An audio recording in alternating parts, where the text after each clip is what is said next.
आज सुबह विरमगाम से बिहार करके साध्वी जी महाराज अहमदाबाद की ओर जा रहे थे और रॉन्ग साइड में आकर के बद इरादे के साथ उन चार साथियों को और साइकिल वालों को पांचों को ख़त्म करने के स्पष्ट इरादे के साथ वो व्यक्ति ट्रक लेकर के पूरे जुनून के साथ उनकी ओर आया और एक साध्वी जी महाराज एकदम सावधान हो गए। दूसरी साध्वी जी महाराज को धक्का लगा करके नीचे गिरा दिया।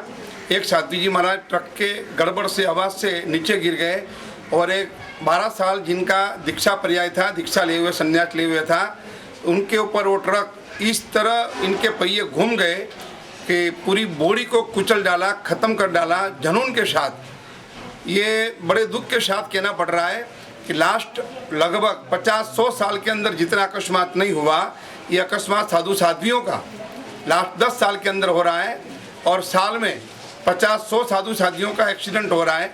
जैन साधु का ये आचार है, नियम है, सिद्धांत है। पैदल ही जाना, हिंदुस्तान में कहीं भी जाना हो तो आज पैदल जाने वाले साधु साधियों के अंदर एक दहशत है, एक भय है, डर है कि सुबह निकलेंगे तो अपने मुकाम पे पहुंचेंगे कि नहीं पहुंचेंगे। समझ में नहीं आ रहा है कि शासकों ने प्रॉमिस दिया था, वचन दिया था कि हम लोग साधु साथियों के लिए चलने की केड़ी बनाएंगे, वो सारे वचन इनका फोक है। चुनाव के टाइम पे जिन समाज को याद करने वाले शासक अभी कहाँ सो रहे हैं समझ में नहीं आ रहा है।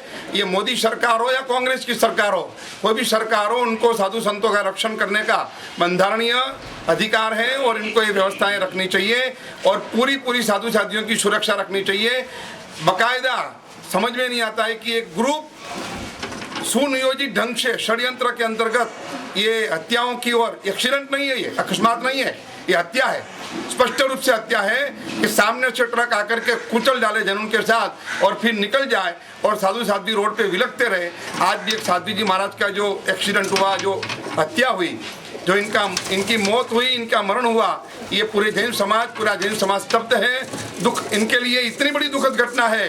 एक जैन समाज के अंदर में, एक जैन के बच्चे के अंदर में आज आक्रोश है लोगों का। हमारे पर ये मैसेज आ रहा है कि महाराज जी इनकी बॉडी को आप मत निकालो, अंतिम यात्रा मत निकालो। जब तक ये हत्यारा नहीं पकड़ा जाता है तब तक ये निकालने की जरूरत नहीं। लेकिन हमारी मर्यादाएं कुछ ऐसी है, हमारे बड़ीलों की आज्ञा है कि नहीं भाई अपने को ऐसा नहीं करना है। लेकिन आज ये अवसर है कि शासकों को जगना चाहिए और जो भी लोग ये हमारी बात सुन रहे हैं, हमारे मैसेज सुन रहे हैं, उन सभी को कह रहा हूँ कि ऐसी आवाज़ उठावें कि जैन साधु साध्वियों का विहार व्यवस्थित रूप से रोड पे चलता रहे। और लास्ट में इतना कहना चाहूंगा कि पूरा निर्दोष जीवन यापन करने वाले जिन साधु साथियों के लिए ये लोग क्यों दुश्मन बने बैठे हैं, ये आज तक हमारे समझ में नहीं आता है। और इस तरह का पाप और इस तरह की हत्याएं तात्कालिक धोरण में बंद होनी चाहिए।